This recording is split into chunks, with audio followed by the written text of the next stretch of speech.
Olá, você que nos acompanha no programa Razões da Fé deste domingo 29 de janeiro de 2023, nosso último programa do mês de janeiro, dando sequência à temática da formação litúrgica do povo de Deus.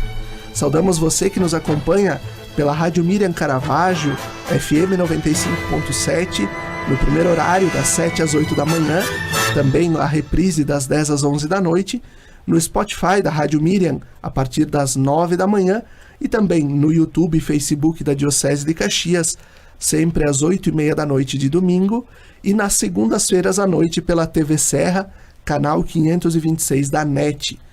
Nós te convidamos ao mesmo tempo a se inscrever no canal da Diocese de Caxias do Sul no YouTube para receber todas as notificações dos vídeos, das informações, das mensagens do nosso bispo que a gente disponibiliza ao longo da semana.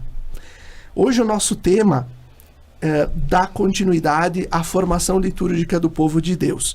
Nós iniciamos no dia 8 de janeiro falando sobretudo da Carta Apostólica do Papa Francisco Desiderio Desideravi, publicada em 2022, e também levando um pouco do nosso olhar para o Concílio Vaticano II, a partir da constituição dogmática do concílio, a Sacrosanctum Concilium, que fala sobre a questão da reforma litúrgica, também das celebrações na vida da Igreja. Hoje o nosso tema, a Sagrada Escritura na oração do povo de Deus.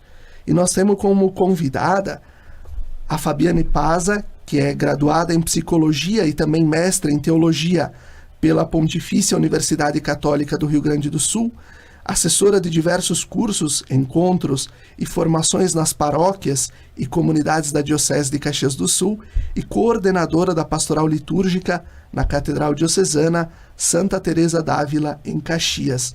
Bem-vinda, Fábio, obrigado por ter aceito o convite. Muito obrigada pelo convite e a minha saudação a todos os rádio-ouvintes. Também nós temos como convidada a Maristela Toigo Bortoncello, que é graduada em Filosofia, com especialização em Ensino Religioso, MBA em Gestão Educacional, e também é coordenadora da catequese na Paróquia São Pelegrino em Caxias, além de desenvolver outros ministérios e serviços na comunidade, como a distribuição da Sagrada Comunhão Eucarística. Maristela, obrigado pela tua presença, bem-vinda. Olá, rádio-ouvintes, quem nos acompanha, é uma grande alegria poder falar sobre um tema tão importante. Então, nós vamos dando início a esse terceiro encontro para falar sobre a formação litúrgica. O primeiro foi uma introdução à Carta Apostólica Desiderio Desideravi. Na semana passada nós tratamos sobre a beleza do canto litúrgico na celebração, na oração do povo de Deus, e hoje então a Sagrada Escritura, sobre também como proclamamos a Sagrada Escritura nas nossas celebrações. E já vou fazendo a primeira pergunta para Maristela. A Igreja ela se apoia em três colunas: a Sagrada Escritura, a Bíblia escrita, a Sagrada Tradição, que é a Bíblia que não foi escrita, que é o que foi sendo trazido pelos primeiros cristãos até nós, passando por todos os séculos, e também o Sagrado Magistério, que é formado pelo Papa e pelos bispos. E diante disso, qual a importância da Sagrada Escritura para que a Igreja se mantenha fiel a Jesus ao longo dos séculos? Passados esses 2000 anos da passagem de Jesus pelo mundo, por que a Sagrada Escritura ela é importante para nos manter unidos? A Sagrada Escritura é muito importante para todos os cristãos.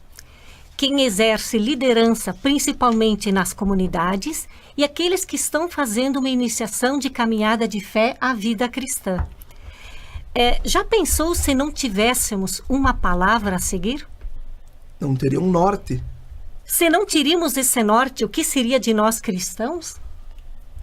Afinal, o nome cristão inspira uma postura, uma coerência. Quando alguém nos olha, poderia dizer assim: aquela é cristã. A Escritura é a base da fé católica. É a raiz da fé cristã.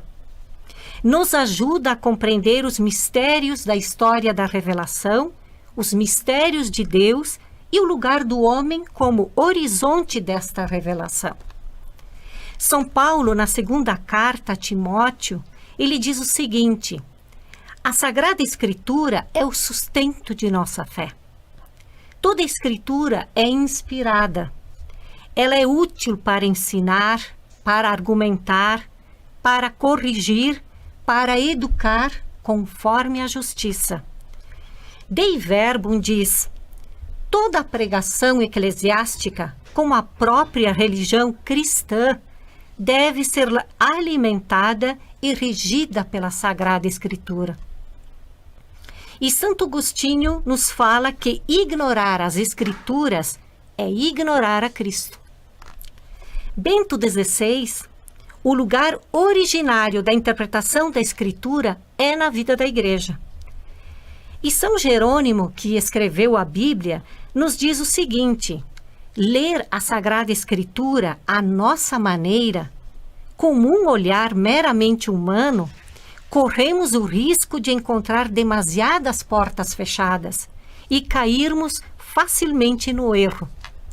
Devemos ler a Bíblia com os olhos da fé, sob inspiração do Espírito Santo. E como é, então, a Sagrada Escritura em nossa vida cotidiana? É um grande tesouro, devido sua contribuição para a humanidade, exercendo grande influência sobre as pessoas.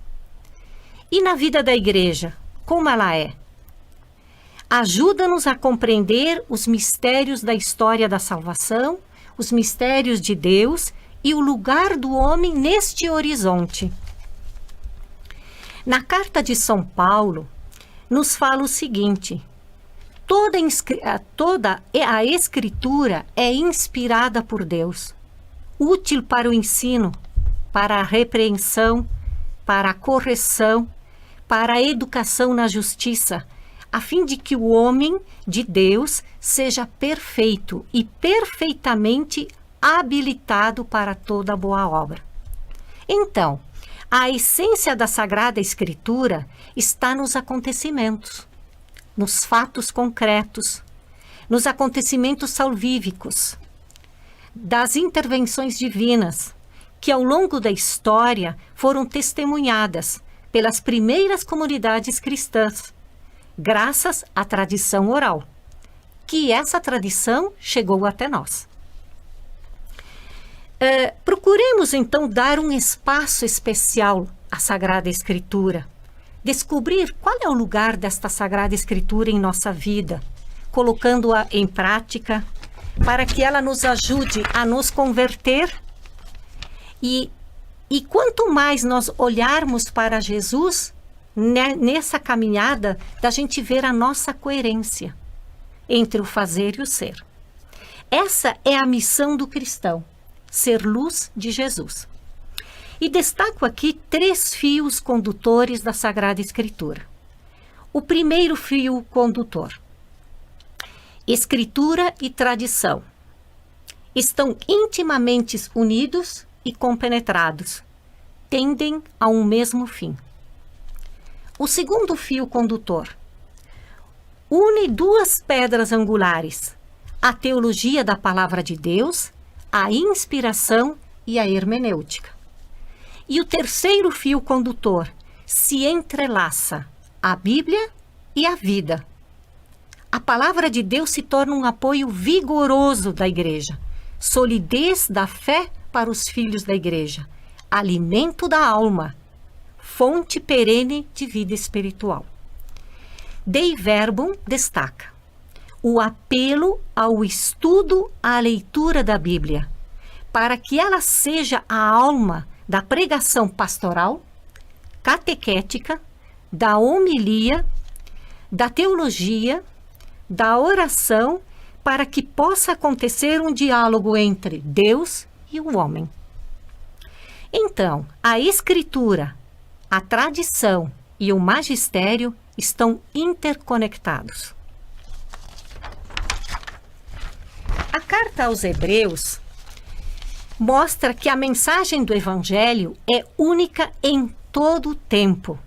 É a mesma de ontem, de ontem, de hoje e de sempre. E para finalizar esta parte, eu quero colocar aqui, trazer para nós refletirmos sobre o pastor Bonhoeffer, que ele fala da importância do silêncio. Que quando a gente fala da Sagrada Escritura, tem essa conexão com o silêncio. Diz o seguinte: fiquemos em silêncio antes de ouvir, para que possamos que nossos pensamentos estejam voltados para a palavra. Fiquemos em silêncio depois de ouvir a palavra, porque ela ainda nos fala, vive e habita entre nós. Fiquemos em silêncio de manhã cedo, porque Deus deve ter a primeira palavra. Fiquemos em silêncio antes de deitar, porque a última palavra pertence a Deus. Fiquemos em silêncio apenas por amor à palavra. Ótimo, é tão bom nós podermos escutar e podermos também fazer essas distinções, que elas se interconectam, de fato, como tu colocaste, né? Tanto a Sagrada Escritura, a Sagrada Tradição e o Magistério da Igreja. E tu citaste também a Constituição Dogmática Dei Verbum, do Vaticano II, que também a gente traz hoje para o debate. E aí eu também já vou me dirigindo à Fábio. Na Dei Verbum do Vaticano II, lá no número 21, está escrito: a Igreja venerou sempre as divinas Escrituras como venera o próprio corpo do Senhor, não deixando jamais, sobretudo na Sagrada Liturgia, de tomar e distribuir aos fiéis o pão da vida, quer da palavra de Deus, quer do corpo de Cristo. E no número 22, é preciso que os fiéis tenham acesso patente à Sagrada Escritura. O que o Concílio Vaticano II representa para a Igreja, povo de Deus, nesse momento de levar a Bíblia para a mão das pessoas, para as casas e agora para os celulares também? Realmente o Concílio Vaticano II, ele trouxe para a vida da Igreja, não só para a sua liturgia, né? Mas para a vida da Igreja, um grande adornamento, segundo essa palavra, né? Nós nem temos como traduzi-la no português, mas é um revigoramento, é muito mais do que isso, né? Então, em termos de palavra, de Sagrada Escritura, pensemos que nós não tínhamos acesso. Os leigos não tinham esse acesso. É como se nós ouvíssemos a palavra de Deus através de uma outra pessoa, do sacerdote, do culto. E com o concílio, com essa reforma, nós todos passamos a ter acesso. E aí esse acesso vem como? Nas traduções, né? Que nesse mesmo artigo que você citou, Felipe, fala, né? Que é muito importante que a Igreja sempre, nos seus primórdios, incentivou essas traduções. Que tanto em diversas traduções, para quê? Para que as pessoas pudessem ter acesso na sua casa, não só na vida litúrgica de igreja, né? Mas também ter acesso, ter a Escritura na sua casa. Então, dá para nós pensarmos assim, o que o Vaticano trouxe? Nos trouxe o dom de escutar diretamente, porque a Bíblia, ela é a palavra. Isso a gente já está cansado de ouvir, de falar isso, né? Mas é a palavra de Deus, é a Escritura que vem ao nosso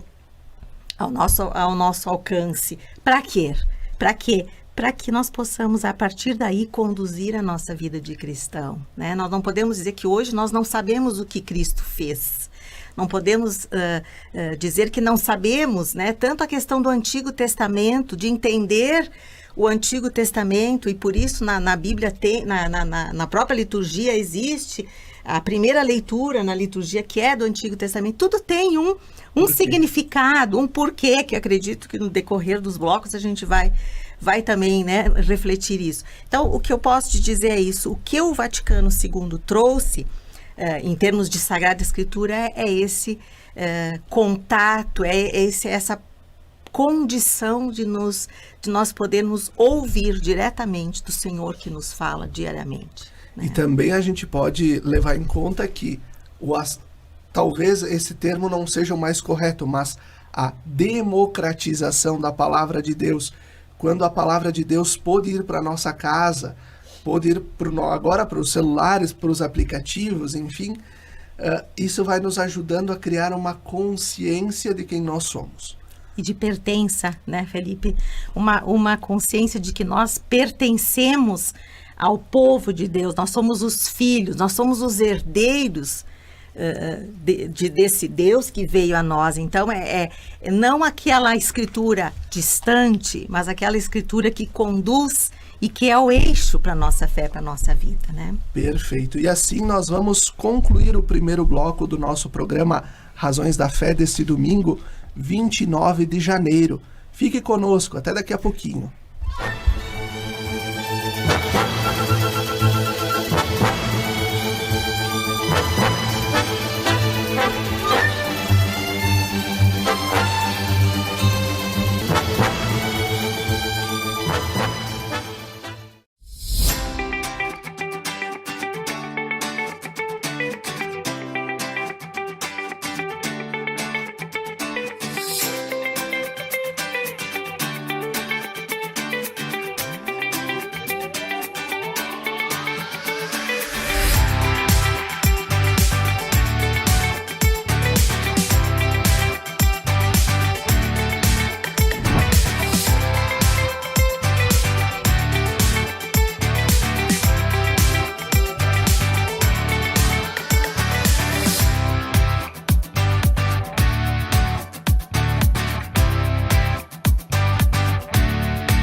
A Ecofar trabalha para deixar nossa farroupilha limpa e bonita. Caminhões e funcionários estão diariamente nas ruas fazendo limpeza e coletando resíduos. Confira o roteiro de coleta dos resíduos orgânicos às segundas, quartas e sextas-feiras. Bairros Bela Vista, Belvedere, Loteamento São João, Loteamento Lindóia, Farrapos, Vicentina, São Luís, Monte Pascoal 1 e 2, Industrial 1 e 2, América, São Miguel, Nova Milano, Alvorada, São José, São Francisco, Loteamento Vitória, Monte Verde, Santo Antônio, Bairro 1º de Maio, Imigrante e Loteamento Milanês. A coleta orgânica acontece todos os dias da semana no centro da cidade e no bairro Planalto. Acondicione corretamente os resíduos orgânicos e coloque no local de coleta somente no dia em que a equipe realizar o roteiro. Ecofar, solução e responsabilidade, trabalhando por uma farroupilha melhor.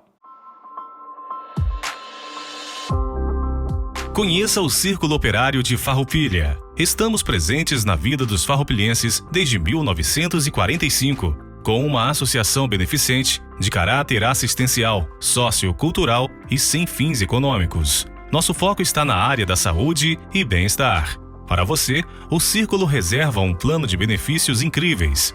Descontos em médicos com clínicos gerais, cardiologistas, oftalmologistas, odontologistas, psicólogos e diversos outros especialistas. Nosso associado possui também desconto em laboratórios, clínicas, no comércio e nosso convênio com o Hospital Beneficente São Carlos. Sem falar nos preços incríveis na nossa farmácia, que conta também com o programa Aqui Tem Farmácia Popular.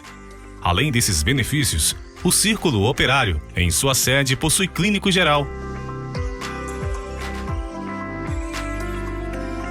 odontologista e serviços farmacêuticos. Com tudo isso que oferecemos, chegou a sua vez de se associar ao Círculo Operário de Farroupilha. Venha nos conhecer mais de perto, pois aqui você tem um círculo completo de cuidados para você e sua família.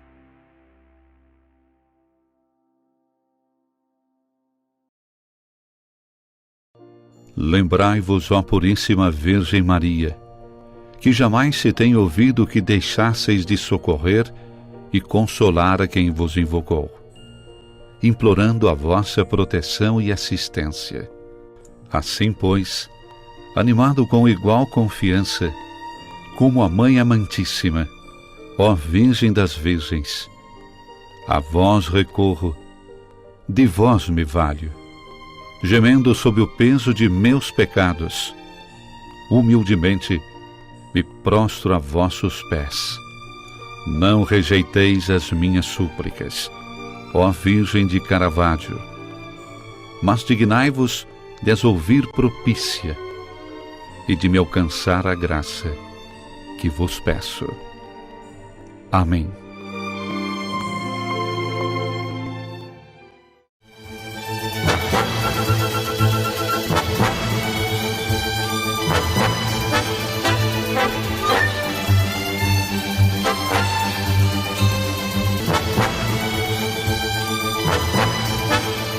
Estamos de volta com o segundo bloco do nosso programa Razões da Fé deste domingo, 29 de janeiro de 2023, quando a gente reflete sobre a Sagrada Escritura na oração do povo de Deus.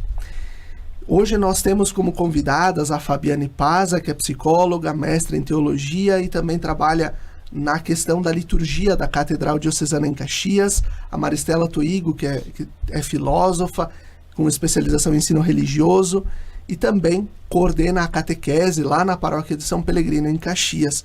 Então, duas pessoas que trabalham bastante com a Bíblia, têm a palavra de Deus muito próximas de si. E nós concluímos o primeiro bloco falando sobre a ida, o acesso dos cristãos à palavra de Deus para levar para casa, para os celulares, a partir do Vaticano II. E a encíclica, a Constituição Dei Verbum, vai nos dizer assim: a Sagrada Escritura deve ser lida e interpretada com o mesmo espírito que foi escrita. Ou seja, a leitura ela não deve ser jornalística, não deve ser uma leitura de fatos. Maristela, quais os riscos de uma leitura e de uma interpretação fundamentalista ou fora de contexto? Nós temos muitos riscos. Em primeiro lugar, a Bíblia é o livro mais lido do mundo, mas também o menos compreendido. Por quê? Porque tem a questão da leitura fundamentalista. Aquilo que nós estávamos trazendo há pouco, sobre a questão da gente poder levar a Bíblia para casa, ler no celular. Nós temos que ter todo um cuidado quanto à interpretação da mesma. Então vejam o que diz a Pontifícia Comissão Bíblica. A leitura fundamentalista parte do princípio de que a Bíblia, sendo a palavra de Deus, inspirada e isenta de erro, deve ser lida e interpretada literalmente, em todos os seus detalhes. Mas para essa interpretação literal, ela entende uma interpretação primária, literalista, isto é, excluindo todo o esforço de compreensão da Bíblia, que leva em conta seu crescimento histórico crítico, seu desenvolvimento. Ela se opõe, assim, à utilização do método histórico crítico, como qualquer outro método científico, para a interpretação da escrita. Então, o que acabamos de ouvir nos mostra o seguinte, que a leitura fundamentalista, ela exclui todo o esforço de interpretação. Deixa de levar em conta a questão histórica, o contexto, o pretexto, desconsidera as particularidades do texto bíblico em todos os seus detalhes, sem fazer qualquer tipo de questionamento. A Igreja diz que a interpretação fundamentalista é perigosa. Por que ela é perigosa? Pois ela é atraente para as pessoas que procuram respostas bíblicas. Ela pode enganá-las oferecendo-lhes interpretações piedosas, mas ilusórias, ao invés de lhes dizer que a Bíblia não contém a cada um desses problemas. O fundamentalismo, ele convida, sem dizê-lo, a um suicídio do pensamento. Ele coloca na vida uma falsa certeza. por que leva as pessoas a deixar de lado isso? Leva a deixar de lado a sua capacidade crítica. A igreja não motiva que abandonamos nossa capacidade crítica. Ela precisa ser utilizada.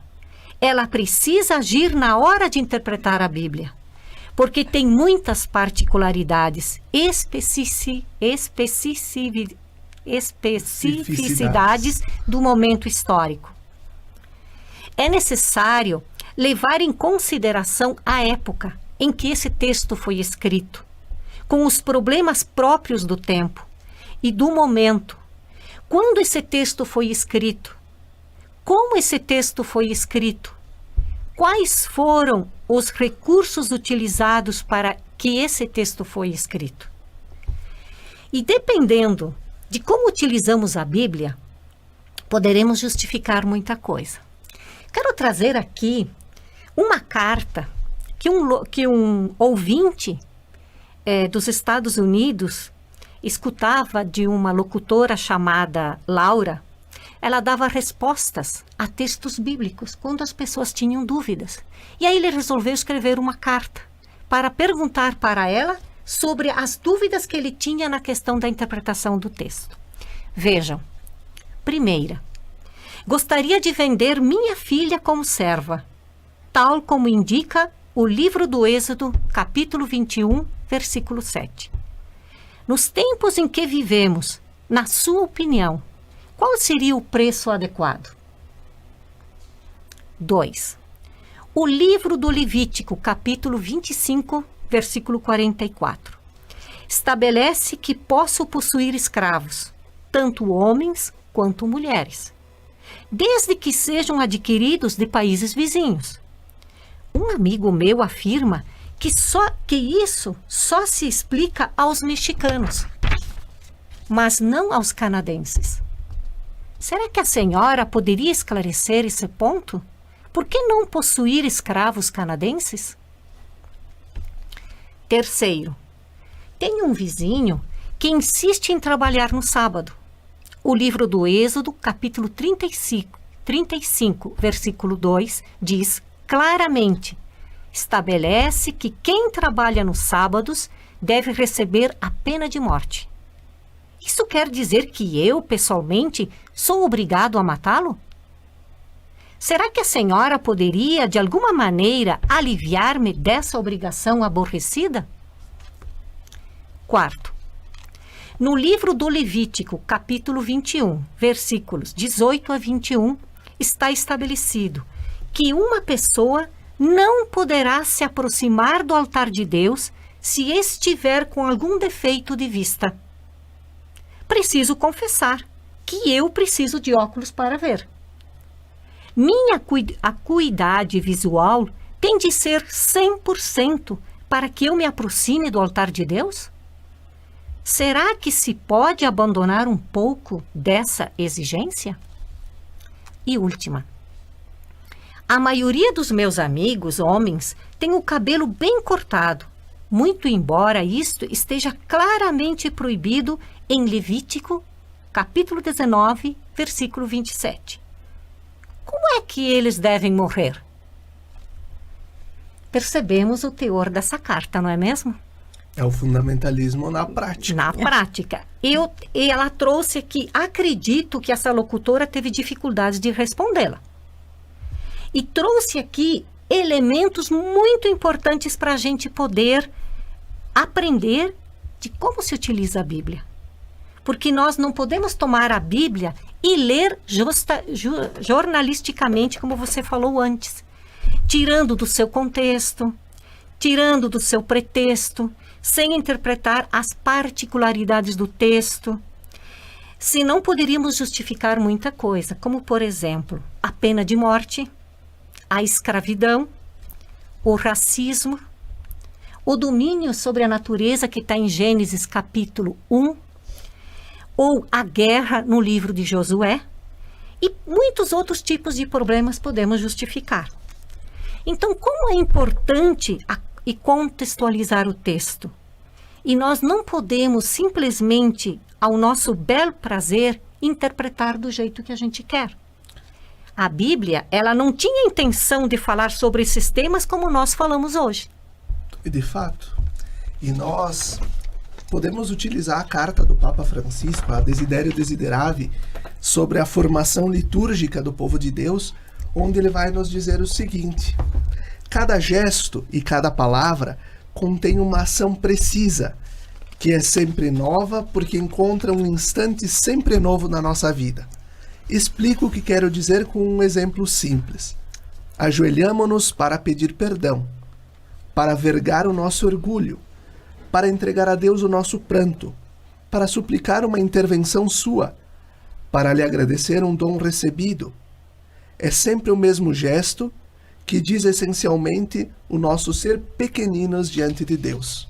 Na sequência ele vai falar também. Também o ajoelhar-se deve ser feito com arte, quer dizer, com uma plena consciência do seu sentido simbólico e da necessidade que nós temos de exprimir com todo esse gesto o nosso modo de estar na presença do Senhor. Se tudo isto é verdade para um simples gesto, quanto mais não o será para a celebração da Palavra de Deus? Que arte somos chamados a compreender ao proclamar a palavra, ao escutá-la, ao fazê-la inspiração da nossa oração, ao fazê-la tornar-se vida? Tudo isso merece o máximo de cuidado, não formal, exterior, mas vital, interior, porque cada gesto e cada palavra da celebração, expresso com arte, forma a personalidade cristã de cada um e de cada uma na comunidade. Por isso eu dirijo a minha pergunta agora para a Fábio. Como deve ser a preparação de quem coordena a liturgia na escolha dos leitores e do salmista, e como deve ser a preparação de quem irá proclamar a palavra de Deus nas celebrações? Perfeito. Eu diria assim, em primeiro lugar, uma palavra: responsabilidade. Nós temos uma grande responsabilidade quando vamos coordenar e preparar a liturgia. Por quê? Porque é através da liturgia que existe o encontro. As pessoas que vão celebrar, elas precisam se encontrar, não só entre elas, porque isso nós podemos fazer num clube, na vizinhança, né? Mas com o Senhor. Então, a seriedade é muito importante. E isso é uma interrogação que nós temos, né? Assim, um alerta que o próprio Papa Francisco vem nos sinalizando, e a Igreja no decorrer dos tempos. O Vaticano II abriu muitas possibilidades, né, de celebração, no sentido de uma celebração enculturada, na língua vulgata, né, que a gente chama na traduzida, né, na nossa língua de origem. Então as pessoas começaram a entender. Mas também corre-se o risco de não preparar de uma forma unânime, digna. Então, a gente tem que levar em consideração que nós, qualquer equipe, qualquer paróquia, nós vamos celebrar com a igreja. A celebração, ela é com a igreja, é o encontro com o Senhor na comunidade. Então, a preparação é muito importante. Eu diria assim, porque não há liturgia sem escuta, isso já diz o documento, né? Sem escuta de Deus presente na sua palavra. Então, qual é a preparação? Uma formação bíblico-litúrgica que vem desse controle, né, dessa leitura fundamentalista, também com clareza, da técnica, da preparação técnica de quem vai ler, ou seja, poder pensar no que está fazendo, a diferença na forma de proclamar, se a gente está lendo um poema, qual é o gênero literário que ocorre nas celebrações. Às vezes é um livro de leis, de normas, às vezes é mais um salmo, que é mais... existe o salmo de piedade, existe o salmo de... melodioso. Tudo isso faz com que a pessoa que está na celebração escute o Senhor. Por isso é muito importante, né? E se existem pessoas de diversas paróquias, que o leitor entenda que ele não pode centralizar nele mesmo. Ele não é um ator. Ele é alguém que usa o microfone e empresta sua voz para Deus falar. Por isso que toda essa preparação técnica, essa formação também espiritual é fundamental, porque a pessoa não vai lá porque ela tem um mérito. Ela é uma vocação, né? Tanto que existem em vários lugares do mundo, várias cidades, dioceses, que existe o ministério do leitor, não só o ministério da comunhão eucarística, né? Do ministro extraordinário da comunhão eucarística, como o ministério do leitor. O Papa Francisco agora já instituiu o ministério do catequista. Para quê? Para que se une essas três coisas, né? A formação bíblico-litúrgica, eu saber por que eu estou fazendo isso. Eu não circular, que nem a gente fala, uma barata tonta, né? Ou eu ir apresentar algo. Eu terminei a minha leitura, então eu posso ir para casa porque eu já cumpri o que eu tinha para fazer, o meu trabalho. Não, principalmente a formação espiritual nas paróquias é muito importante. A diocese também trabalha muito com esses cursos, com essa formação de que nós não estamos representando. Através da palavra, nós somos a samaritana. Nós nos colocamos no lugar de Nicodemos, nós nos colocamos no lugar de Marta, Maria. Nós somos essas pessoas. E assim Deus nos fala. Quão isso é importante na vida da nossa comunidade, porque muitas vezes o que nós vemos, e que são coisas que a gente também precisa ir crescendo, amadurecendo, muitas vezes assim... nas comunidades, você chega para a missa do domingo, 10 minutos antes da missa, vem fazer uma leitura que está precisando, que a gente não tem gente. Então, isso já depõe contra, vamos dizer assim. Claro, a palavra é sempre proclamada, né? Exato. Mas quando você se prepara, você reza o texto, organiza tudo isso, organiza as ideias do texto também na tua cabeça, tu vai conseguir proclamar ele melhor. Por quê? Porque tu vai ter clareza do que tu tá falando aí, né? Não vai ser simplesmente uma leitura por leitura, né? E a celebração é um banquete. E num banquete, se a gente pensa numa celebração de um aniversário, de um casamento, de umas bodas, ela é preparada. Então, nós temos que ter esse amor. Ter amor à palavra, como a Maristela estava falando, nos cabe isso, nos cabe de ter essa seriedade de que não é eu, mas é eu que empresto a minha voz para que o Senhor fale com aquela pessoa que veio celebrar o aniversário, fale com aquela pessoa que está em luto, fale com aquela pessoa que vem buscar respostas, que vem buscar o alimento realmente para a sua vida. E nós vamos concluindo o segundo bloco do nosso programa Razões da Fé deste domingo, 29 de janeiro. Fique conosco, até daqui a pouquinho.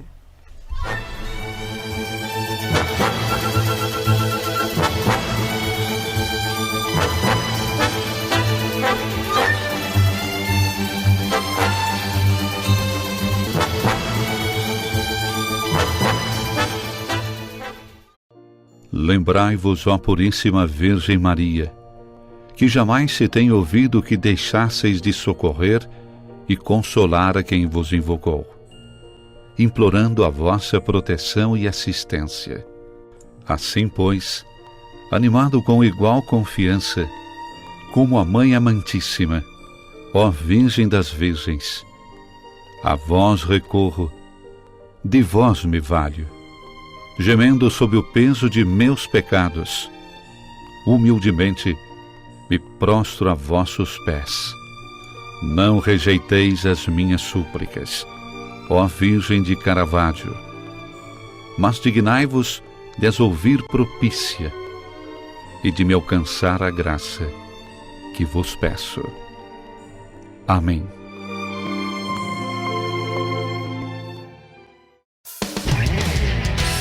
Estas imagens que você está vendo aí são das 4 unidades do Grupo Bigfer no país. Nossas fábricas têm mais de 100 mil metros quadrados de área construída e estão instaladas em Farroupilha, no Rio Grande do Sul, em Curitiba, no Paraná e em Votuporanga, em São Paulo. Somos o maior fabricante de acessórios para móveis da América Latina.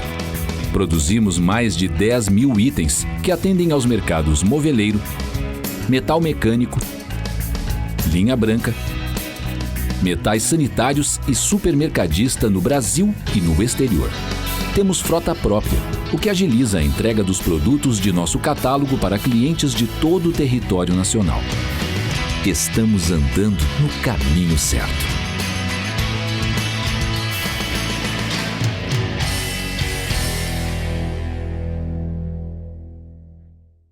A Milon Móveis e Esquadrias tem as soluções para sua obra, construção ou reforma. Móveis planejados para sua casa ou ambiente de trabalho, a Milon faz. Aberturas de madeira e alumínio, a Milon também faz. Uma equipe de profissionais preparada para apresentar o melhor projeto e a melhor solução para a sua necessidade. Tradição, qualidade e experiência é com a Milon. Há mais de 43 anos, marcando presença na sua vida. Em Nova Milano, Rua Ismael Piazza, 450. Fones 54-3268-0550 e 984-34-8117.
Estamos de volta com o terceiro bloco do nosso programa Razões da Fé deste domingo, dia 29 de janeiro de 2023.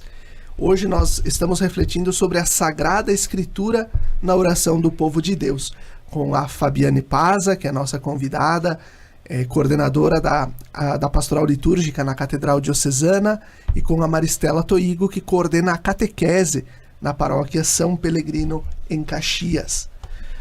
Fábio, como ajudar as pessoas e comunidades a superarem os exageros litúrgicos e posturais, inclusive no momento de proclamar a palavra de Deus, e trabalhar para que a liturgia seja compreendida como um espelho da beleza de Deus? A gente fala aqui também dos modismos, dessas coisas que a gente vai inventando muitas vezes e entulhando dentro da celebração, e que muitas vezes pode tornar a celebração mais colorida, mas talvez não mais orante. Exatamente. É muito bom essa reflexão que você traz, Felipe, essa pergunta que a gente reflete e convida as pessoas a refletirem em casa, né?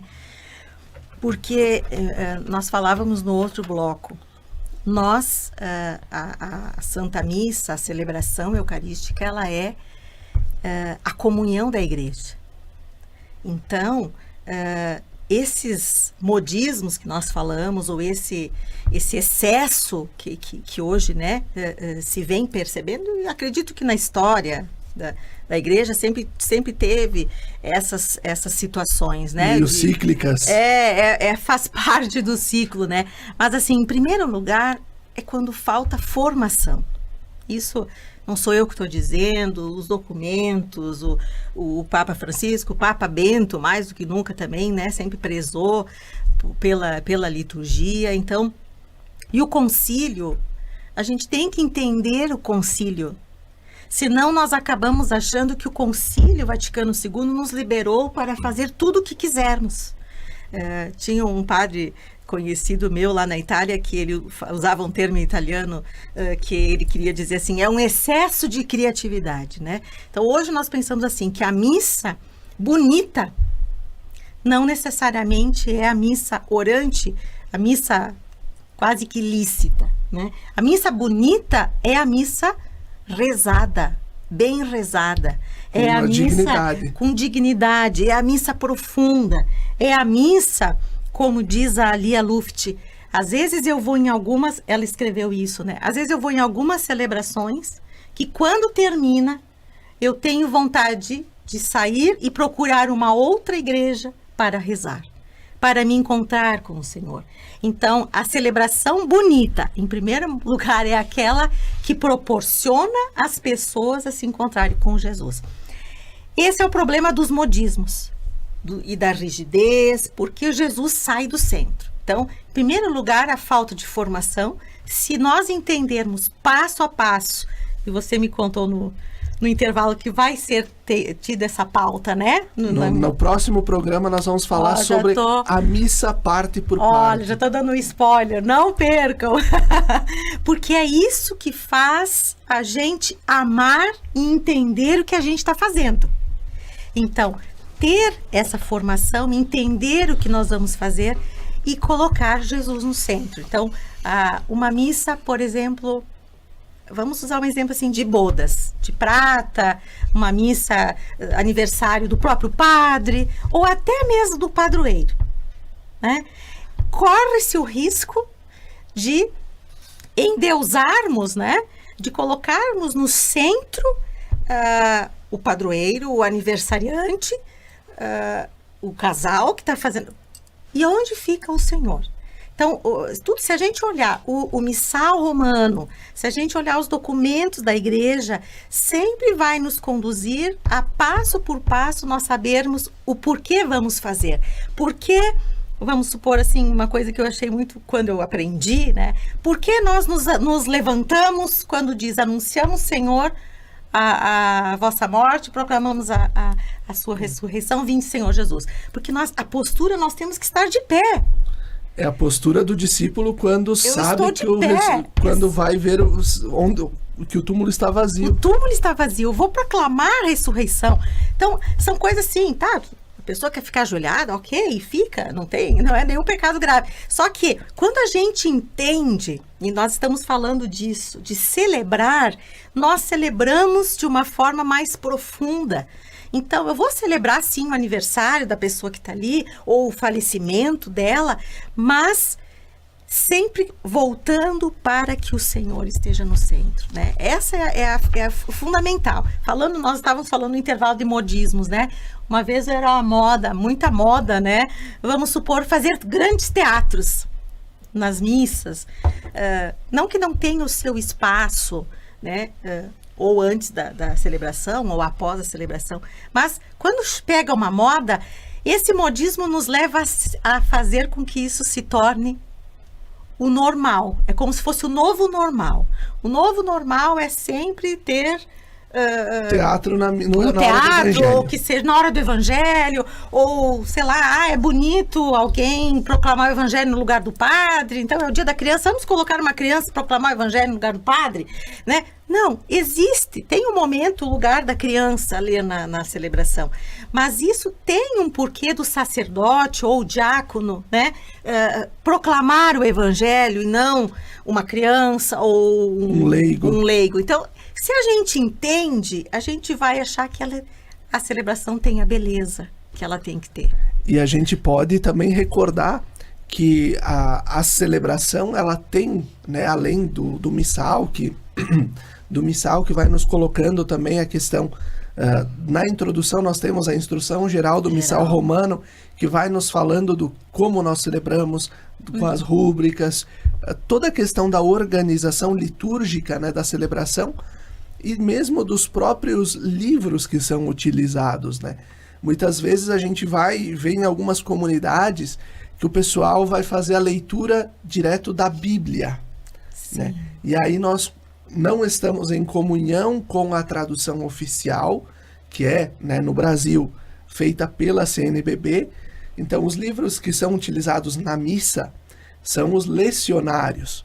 No lecionário está a tradução oficial, está o recorte, o trecho que toda a liturgia, que toda a igreja no mundo inteiro vai rezar e vai proclamar.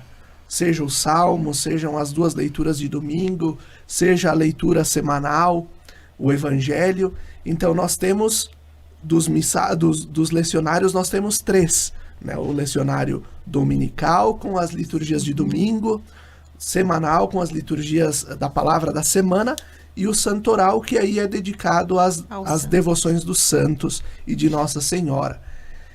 E também nós temos o evangeliário. Muitas vezes as pessoas perguntam o que é aquele livro que entra na procissão de entrada com o padre, que alguém ergue, que tem uma cruz na frente. O que é aquilo? É uma Bíblia? Aquele é o evangeliário, que é um livro que contém os textos do evangelho dos finais de semana. Então, para também dar uma dignidade, uma solenidade maior para estas celebrações. E isso, só complementando rapidamente, para a gente não passar o tempo, Felipe, o que a gente traz aqui é isso. Nós perdemos muito a questão do simbolismo das coisas, né?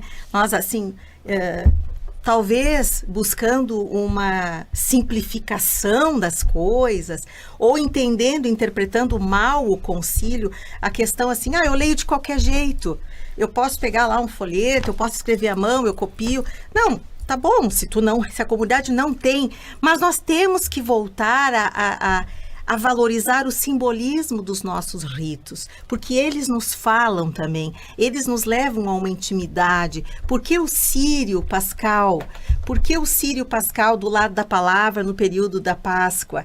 Né? O que ele significa? Não tem Sírio, vamos botar qualquer vela. Não, mas ele tem um significado. Então, não é nem ser rigoroso, porque se não dá, se a comunidade não tem condições, vamos se organize, vamos comprar, né? Sim. Mas que se resgate isso, o valor da palavra, o respeito com o pão que vamos comungar, sem aquele exagero de comungar, parece que a gente está comungando a nossa penitência, mas nós estamos comungando o nosso Senhor. Então, resgatar esses símbolos é muito importante para uma vivência espiritual da liturgia. E eu acho esse ponto que tu falaste da intimidade, e aí vai para a pergunta com a Maristela.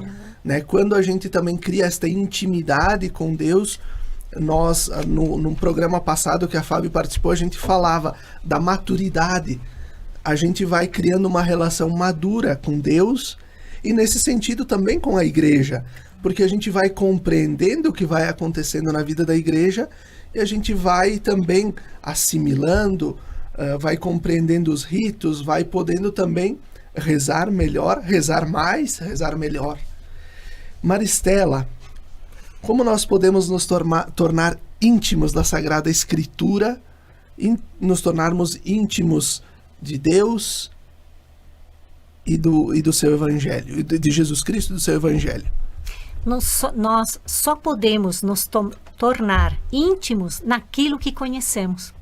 Se nós, dentro da liturgia, dentro dos ritos, dentro da proclamação da palavra, a gente poder compreender, isso nos leva a uma oração, uma intimidade com o Senhor.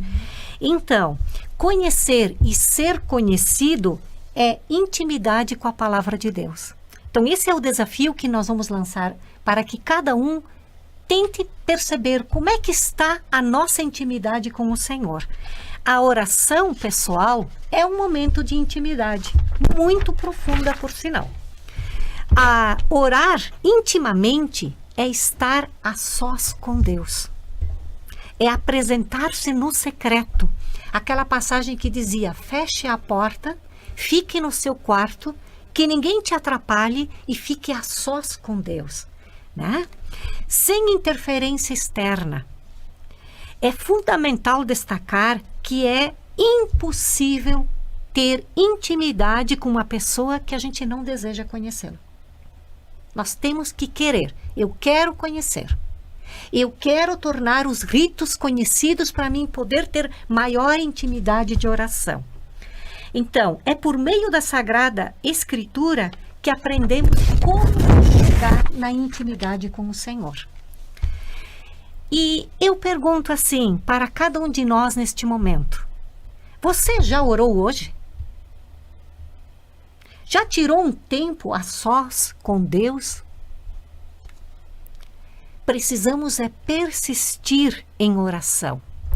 E é por meio dela que nossa fé é fortalecida e medimos nossa intimidade com Deus. Você ama alguém que não conhece? Você ama uma pessoa que não conversa com você? Uma das formas de demonstrar amor é a vida em oração.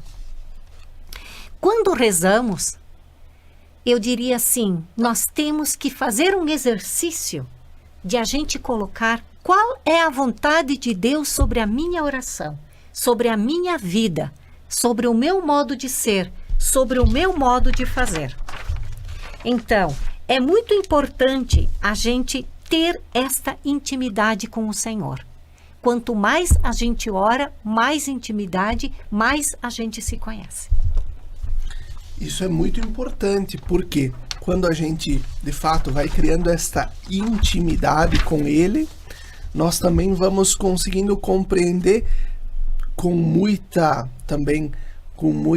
serenidade, e vamos conseguindo ver também na nossa comunidade de fé, às vezes os exageros, às vezes o que não tá bom, né? E a gente vai com muita caridade, né? E a palavra de Deus nos ensina muito a questão da caridade, a nós também podermos ajudar as nossas comunidades a evoluir, a mudar, a se converter para uma vivência litúrgica correta. Não vamos dizer o termo correto, mas uma vivência litúrgica de acordo com o que dizem os documentos, para que a gente celebre sempre com dignidade. Acho que a questão da intimidade com o Senhor nos leva a gente a viver na comunidade uma fé bem madura. Coerente, né? Coerente. Aí lembro que a Maristela falava antes dos fios condutores, e aí um dos fios condutores é a questão da própria palavra escrita e a coerência com a vida. Uhum. Então, de fato, a gente só pode dar o testemunho ou só pode se falar de quem se conhece. E aí, então, sim, um fio condutor que vai nos ajudando na parte da coerência. Maristela, agora de forma bem objetiva, nós temos 2 minutinhos para terminar o programa. Por onde começar este belo caminho de valorização e organização da liturgia da palavra com a simplicidade e a dignidade, para que todas as comunidades, das mais ricas às mais humildes, possam se tornar cada vez mais amigas do Verbo, do próprio Cristo? Eu destaco 2 passos fundamentais. Primeiro passo, ele é pessoal, aquilo que nós estávamos falando até agora. Ter intimidade com a palavra de Deus. Acolhendo, ouvindo, praticando, sentindo, saboreando, porque a palavra é para todos, não é para alguns, é para todos. Trago 3 santos que transformaram sua vida pela palavra. Santo Agostinho, quando ele leu, toma e lê. Foi a frase que o conduziu a ler o trecho do Evangelho que mudou sua vida. Santo Antão deu origem à vida monástica. E o que foi tocado nele? A passagem do moço rico no Evangelho. E Santo Inácio de Loyola mudou a vida pela leitura da palavra. Então, eu diria, a Igreja procura, solícita e cuidadosa, que os cristãos não entrem nesse mistério de fé como estranhos, espectadores, mudos, mas pratiquem de uma ação consagrada consciente, ativa e piedosa, por meio da compreensão dos ritos e das orações. E o segundo passo, eu diria, é o comunitário, a organização da liturgia na comunidade, aquilo que nós estávamos falando. Primeiro, a formação continuada com todos que servem nas missas. não é fazer cada um o que acha. Ministros, proclamadores da palavra, cantores, acólitos. Compreender o sentido e o significado dos ritos. Que a liturgia seja preparada de forma litúrgica. Nem todas as igrejas preparam a liturgia de forma litúrgica. Esse é um grande desafio para a nossa diocese. Que o silêncio, porque na igreja nós precisamos de silêncio.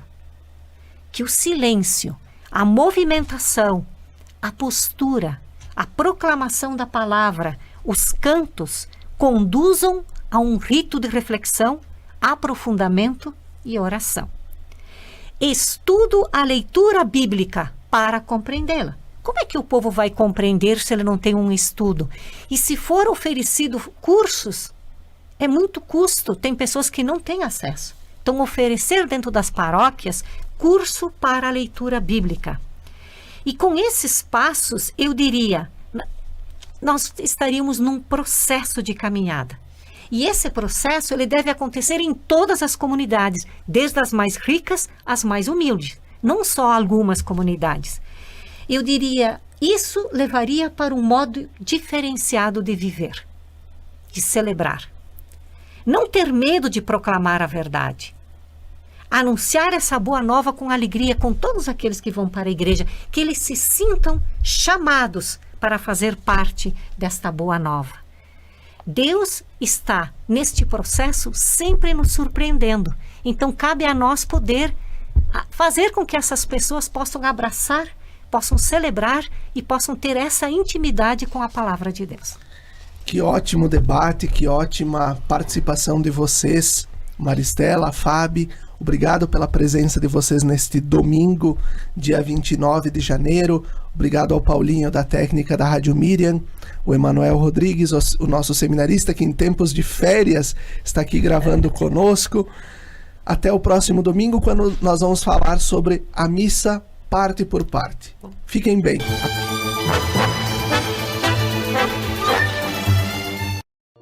Lembrai-vos, ó Puríssima Virgem Maria, que jamais se tem ouvido que deixasseis de socorrer e consolar a quem vos invocou, implorando a vossa proteção e assistência.